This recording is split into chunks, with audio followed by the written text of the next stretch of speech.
Hello, Facebook. Oops, I guess I better put this on first. So I'm doing a live stream today in my private Facebook group, High Value Worthy Woman. And of course, as always, I did not announce it, so I'm going to have to wait and let people hop on as Facebook sends out the notification. You may also be watching this on YouTube as a replay. Sometimes I live stream on YouTube and sometimes I live stream on Facebook. So it just depends on what I'm feeling at the moment. So let's have some people hop on and let me know that I am in fact live and you can hear me and see me, and then we'll get started. And today's topic is an interesting one. I'm going to be talking about, do soulmates exist? Because oftentimes I'll get this comment posted in my Facebook group or see it in other people's Facebook groups on the whole concept of soulmates. And so I'm here to offer an alternate perspective on that, my perspective.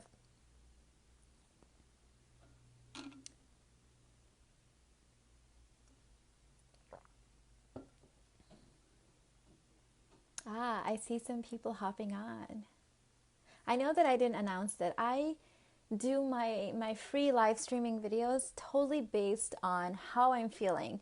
And oftentimes I'll have like this urge to go live and hang out with you guys, and that's when I'll come on. And if I plan stuff and I don't feel like doing it, then that's just not me. That's just not how I operate. So I just don't want to announce it. I just want to hop on. Hello, Ellie. Thank you. So nice to see you.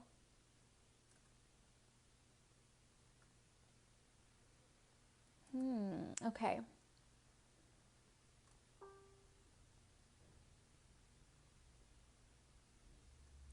Oh, wait a minute. Let me shut this off so you're not hearing all the pings on the live stream. I'm just waiting for a few more people to hop on. Facebook is a little delayed in how long it takes to, well, so is YouTube, and how long it takes for people to get the notification. Hi, Nancy. Welcome.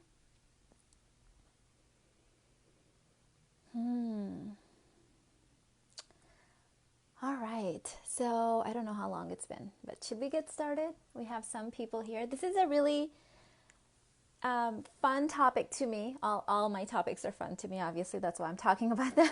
But I think everyone has kind of their own perspective on soulmates. There's different words out there for it. And obviously, as I have grown older, and my own relationship has evolved with not only myself, but with my spouse, my viewpoint on soulmates have changed. Let me start by citing a study. And this is just kind of like, a research thing that was done on soulmates versus growth. The non-soulmate group was called the growth perspective, I think. Something like that. The growth couple.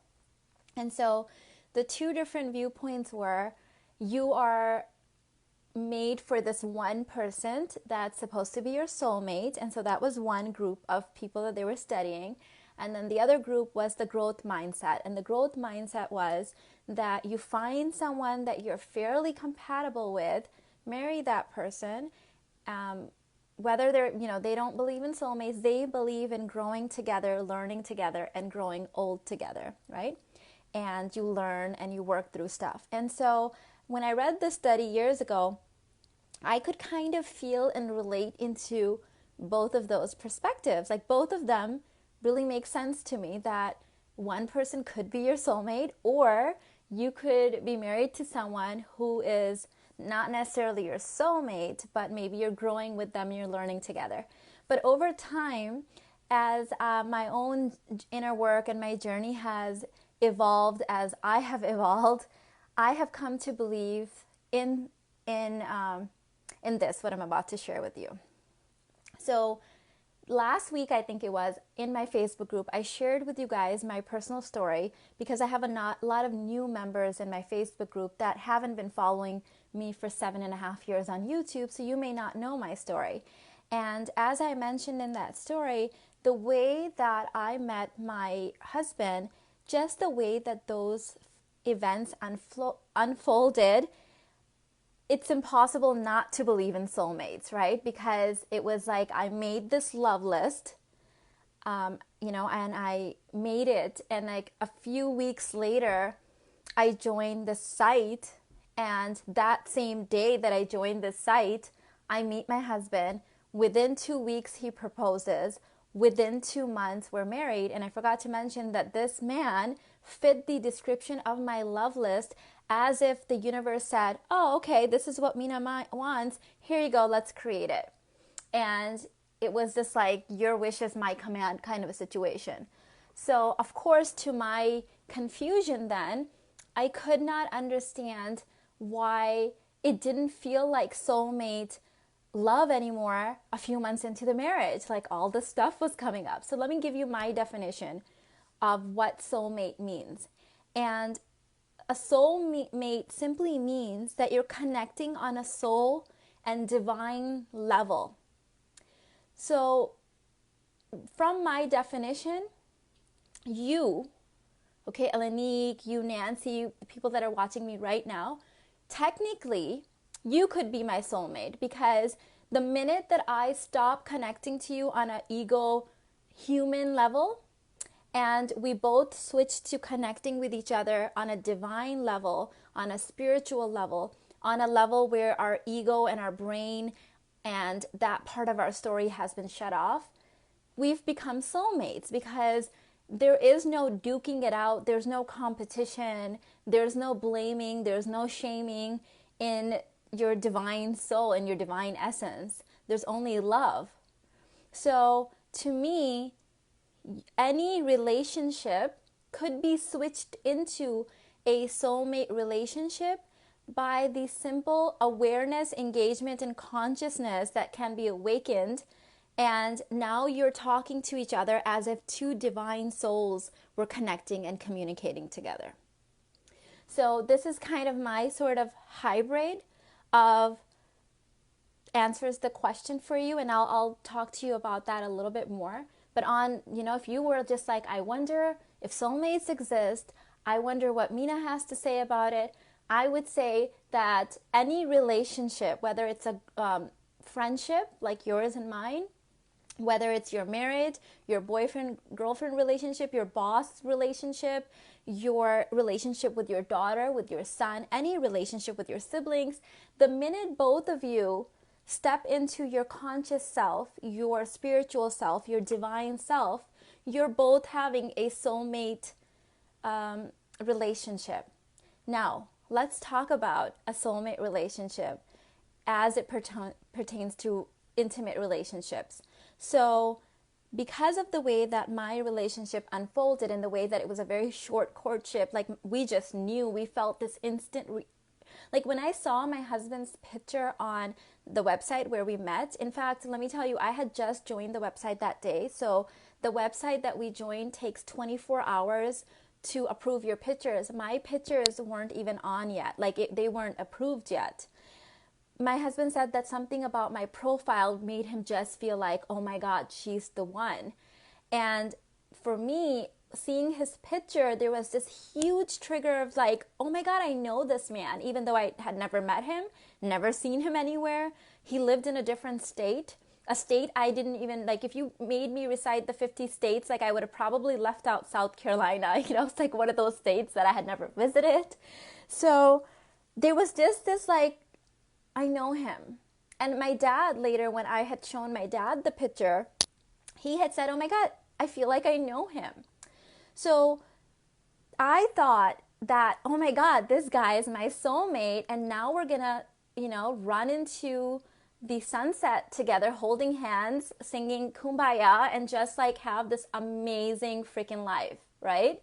And to my surprise, a few months into the marriage, things really started unraveling. Like shit came up, shit happened, and I was just really confused. Like, what the hell? Like this, and I would pull out my love list, and I would look at my love list, and I would look at him, and he still fit the description. Like nothing changed, but everything changed, right? Something happened. And 10 years later, when we've gone through so many transformations, most of them you guys are familiar with if you've been, my entire journey has been showcased on my YouTube channel. It's like I had a public awakening because I was making YouTube videos and it was just kind of part of the process. I did not intend for it to be caught on YouTube, but it just was, as was my weight loss, as was my birth of my last child. Like everything has just been caught on there. It's been my life. And I realize now that my definition of a soulmate in an intimate relationship was really screwed up. It was basically based on what the media tells us, what movies tell us. It was based on an unrealistic fairy tale.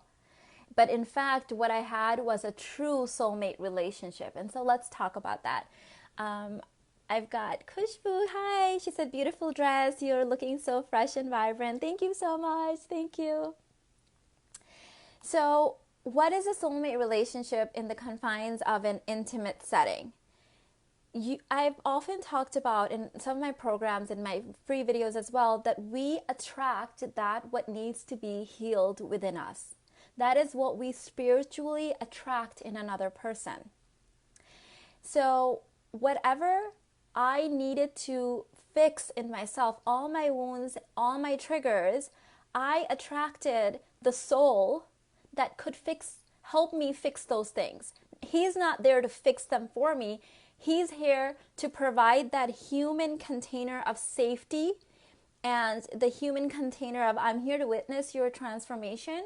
I'm going to love you through this, even though it's not going to be an easy journey, but I got you, babe, right? That sort of a thing. And because I was unaware of this at the time, I saw him as a threat. I saw him as, what the hell's going on? Like, why is all this stuff coming up for me? Why is the man that's supposed to love me and cherish me and adore me triggering me in so many ways?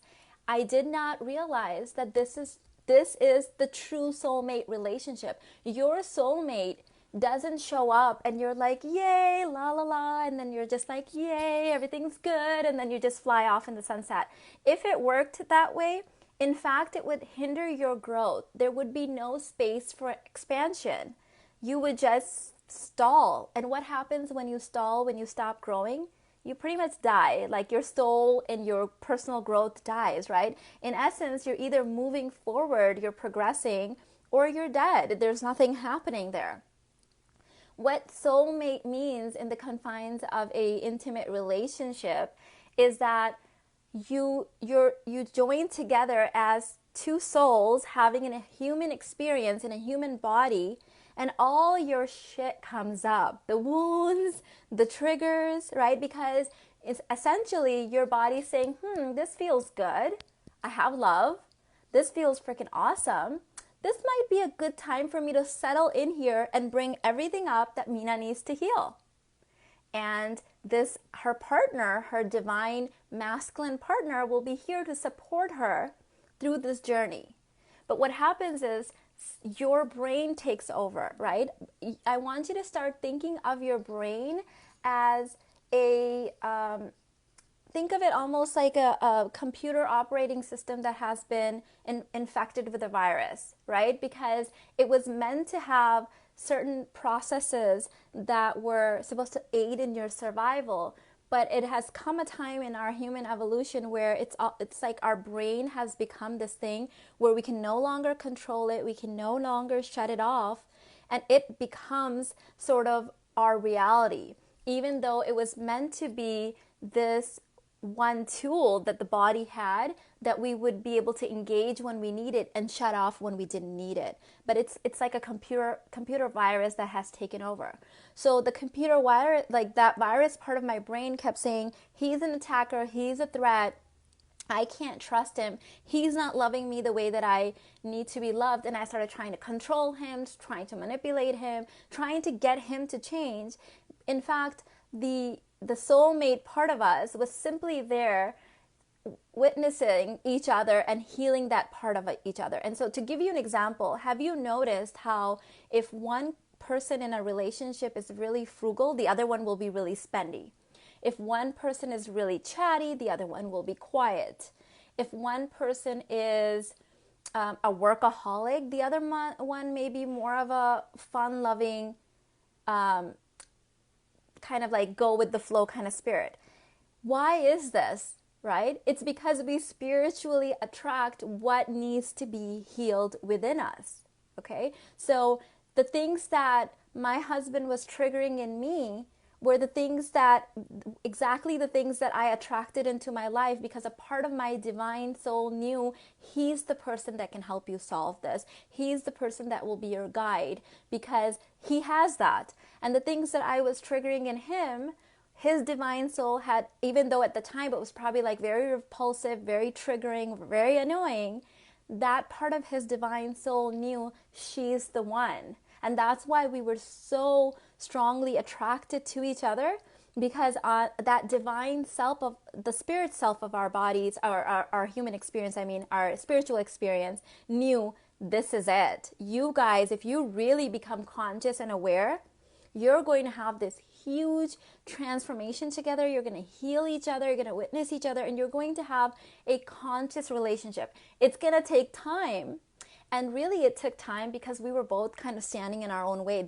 The virus, the brain, was standing in the way. If we had learned to shut this part off sooner, we could have had our transformation sooner. We could have gone through that whole thing and come to where we are now, where we're having a conscious relationship, we're a conscious couple. Now, this doesn't mean that shit doesn't come up now. But it matters that we're always dealing with it from our divine spirit essence as a couple, versus letting our human triggers, our lower self run the show, our brain run the show, right?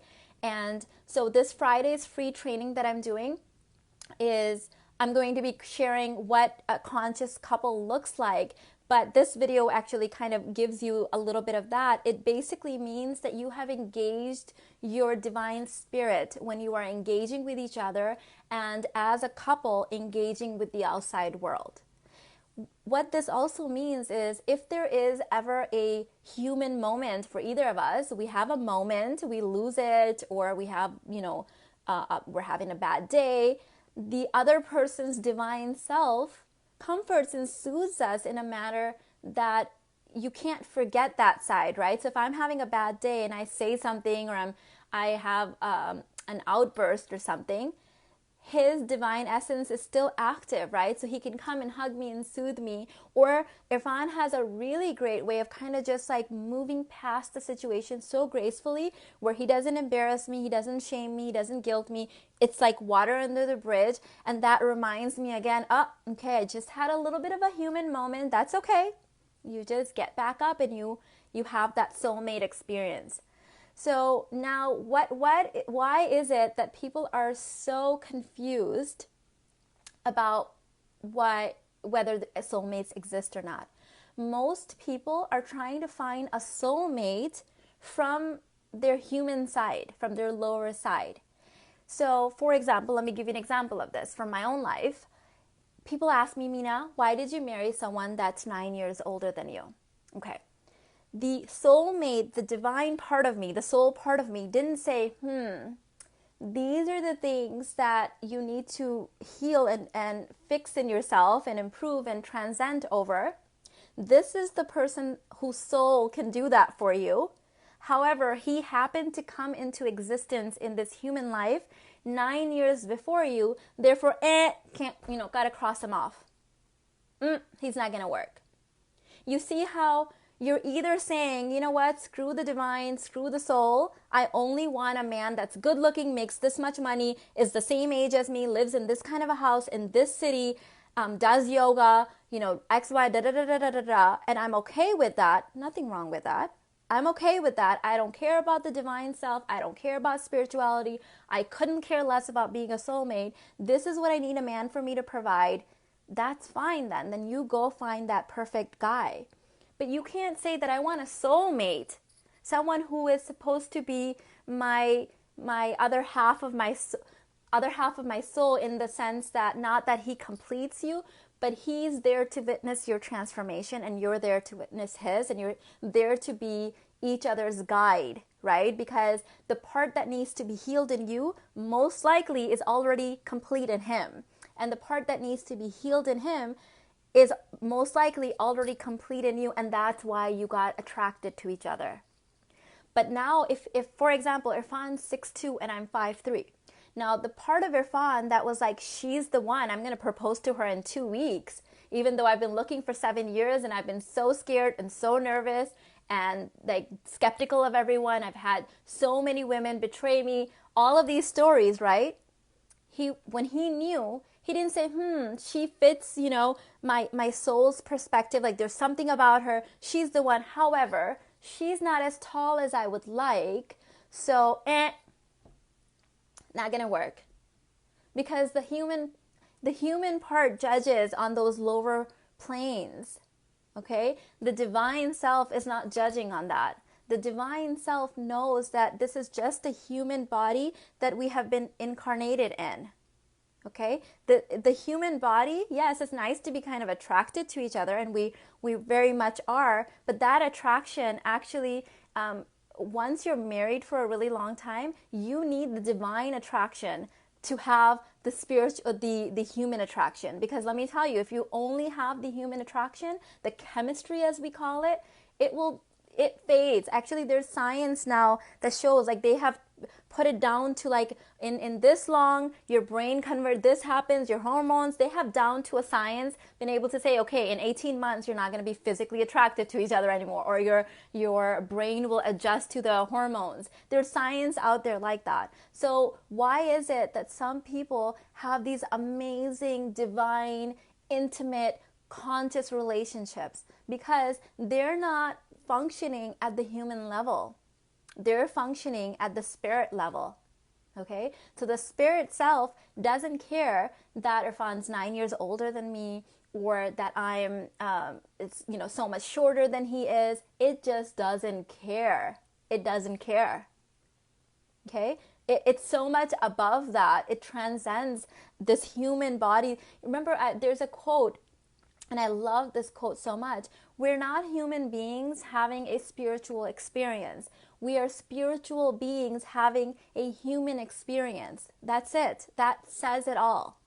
Okay? So if you're like, I want a soulmate, but he has to be 5'10" at least, and he must make $100,000. He has to accept that I make more than him. And it would be really nice if we both settled in California. Those are good criteria, but, trying to judge it from there. Let's say that you happen to run into your soulmate, the person that's there to witness your healing. But he's 5'7". He makes $75,000. Maybe he's a little insecure, the human part of him, that you make more than him. Now what? We reject him. And then we're going around wondering, what the hell happened? Why can't I find my soulmate? You left him behind. You left him.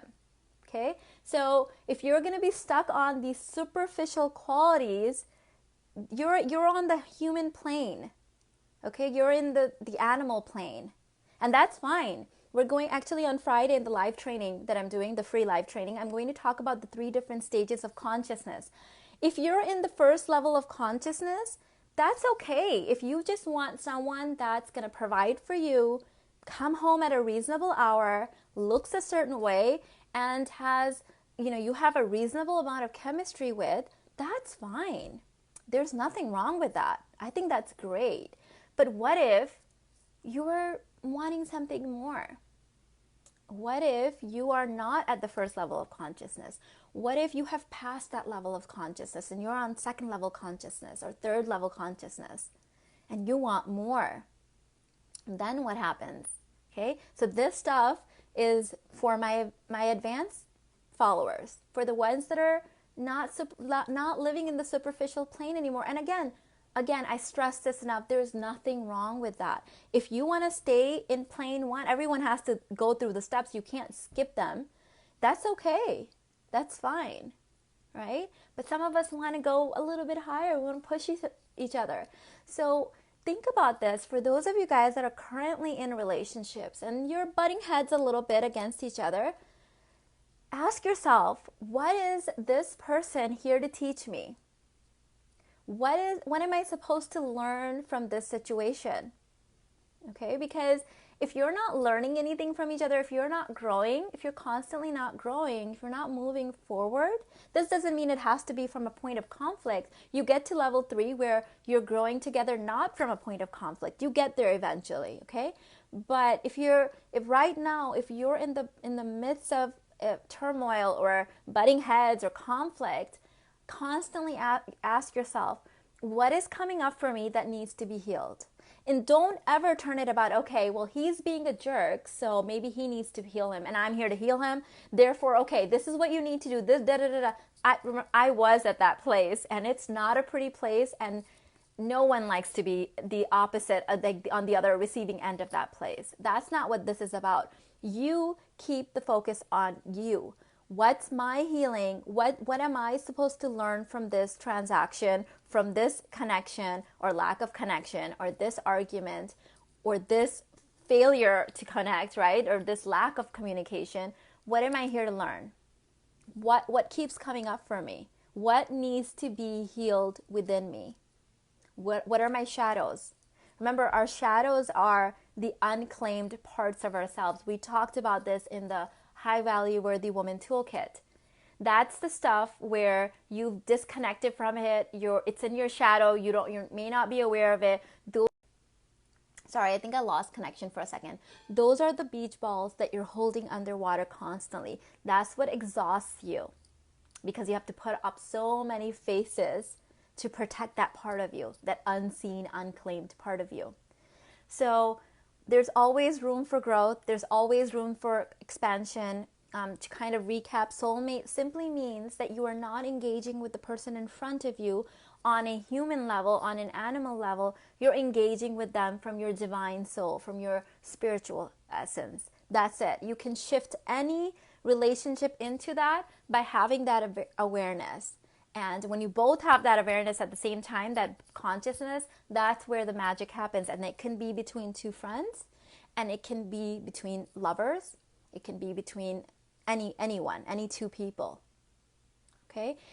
Once you have this awareness awakened in you, you pretty much can't go back. That's the beautiful thing. You might have moments of your human self appearing, but the divine self is always lingering. So the more you practice, the more that side of you stays awakened, and you can say, okay, Mina just had a little human moment. No problem. Dust yourself off and you go back up. No problem. Okay? So let me see if there was anything else I wanted to add to that. Let me see what you guys are saying. Poonam said, hi Mina, I'm late here, but looks like a great topic. I'm going to listen to the replay. Don't want to miss the soulmate session. You're going to love it. I'm so glad.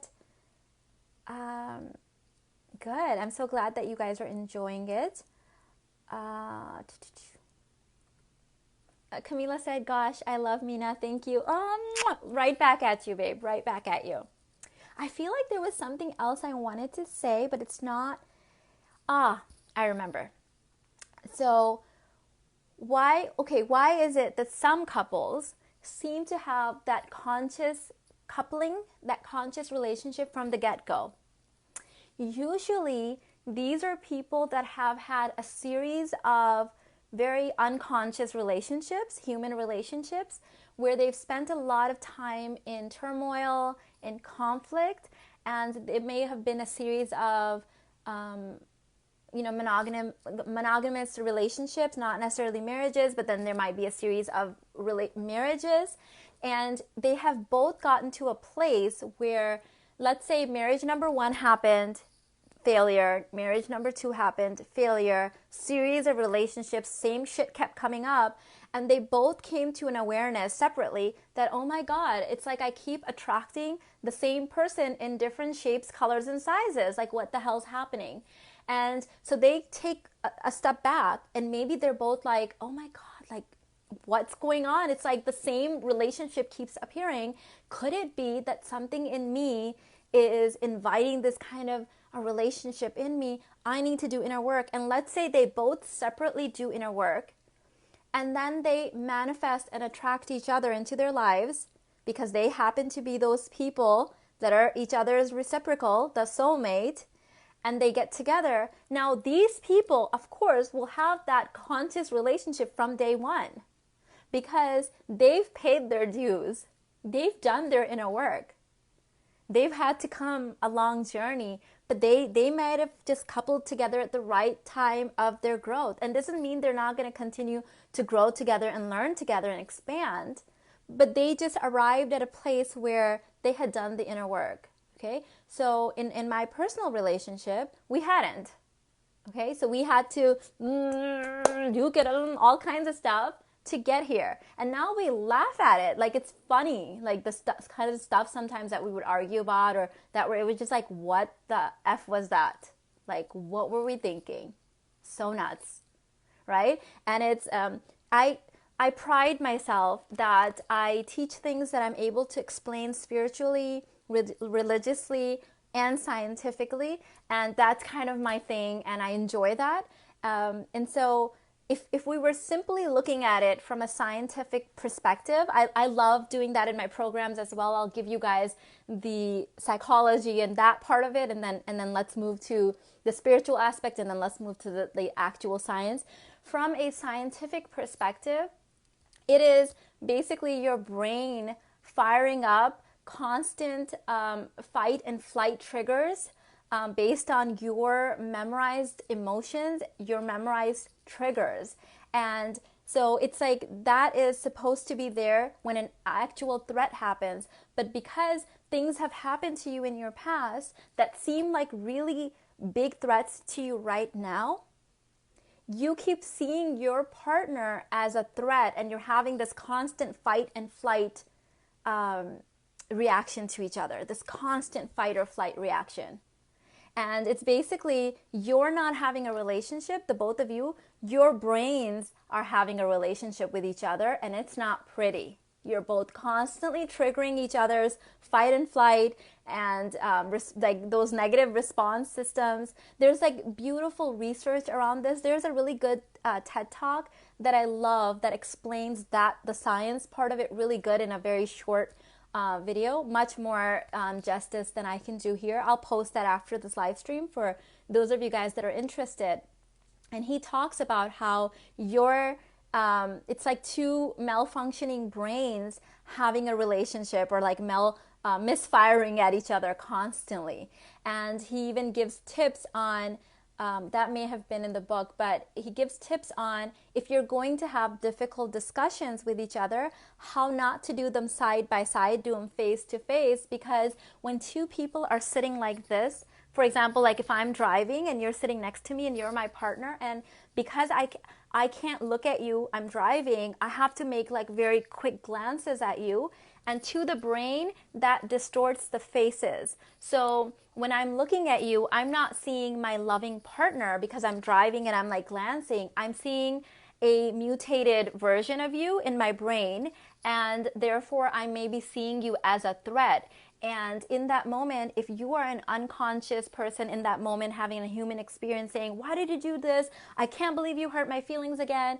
And I'm trying to listen to you, but I'm glancing at you and I'm seeing this distorted face. My brain is going, get the hell out of here.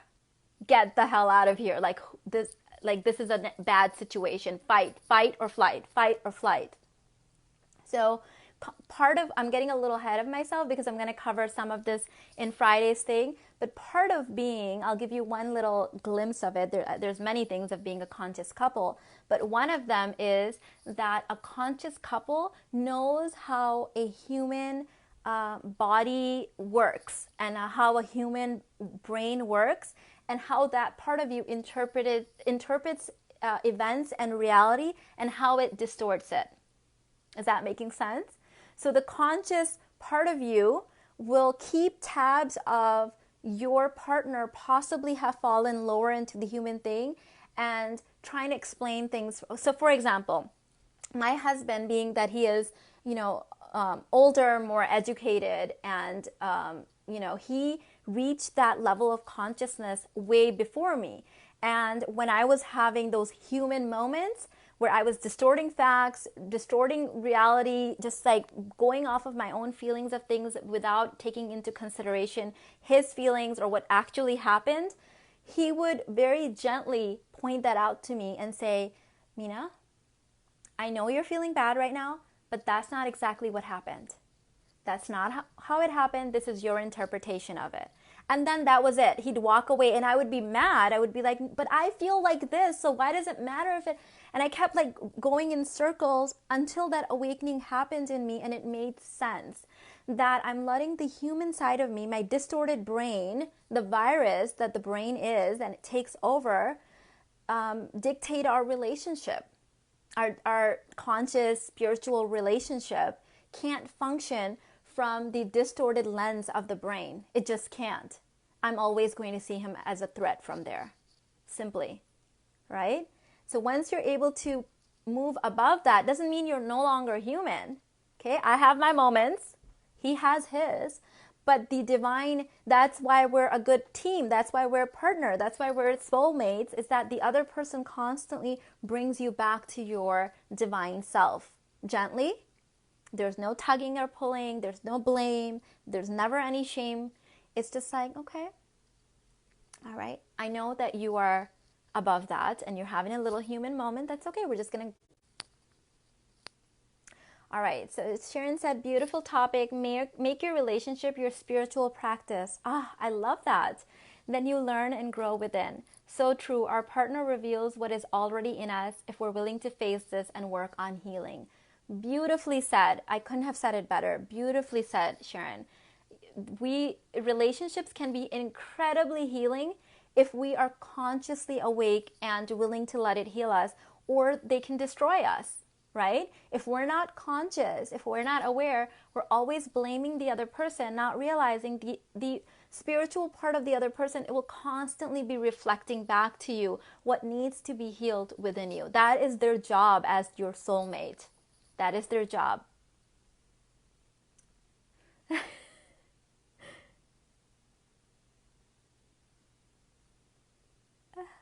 Wait, what happened, Janan? I think I missed all the other... okay, so I don't know, Facebook does this thing where I can only see the last 4 comments.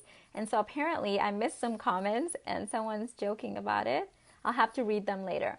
So that's it, ladies. I will let you guys go. And I hope that you have joined up for the free class on Friday. Let me tell you the story of that. So what happened was a really lovely coach that's also a part of she follows me here, I follow her, invited me to do an interview. She wanted to interview me and I agreed, and she told me last weekend that she wanted me to have a free gift to give to her followers. And I actually didn't have anything that's, you know how some coaches have like a free book or something, and I didn't really have anything. So I did have this class that I had created, this training to give in October for my Babes Club. And it's called how to use intelligent love to create conscious couples, because that's the theme for the October month in the Babes Club. So I'm like, instead of making something that's like a watered down version to give, why don't I just give them one of my actual sessions as part of a gift? So I'm recording it on Friday night with you guys, and then I'll have the interview on Sunday with this other coach, and I will give her followers the recording of that program. So does that make sense? I know a couple of you guys said, why were you doing that free training? That's why I was like, I need something to give away. And so I thought, why not just give them an actual program, a live training, and so they can see my actual work. So that's what's happening. It's at 6 p.m. Central Time. Yes, I did send out the link, Alia, and I will send it out again tomorrow and again Friday, just so everyone has it. And I also sent out a little link so you can convert the time into your own time zone. I keep it in my own time zone just so I don't mess it up. And yeah, so I will catch you guys later. Ashley, the other coach, I believe it's a group of coaches. I don't know who else is there, but the girl who invited me is Shirzad. You guys know her. I interviewed her on my YouTube channel as well. So she's the one. All right, so I will catch you guys later. Bye.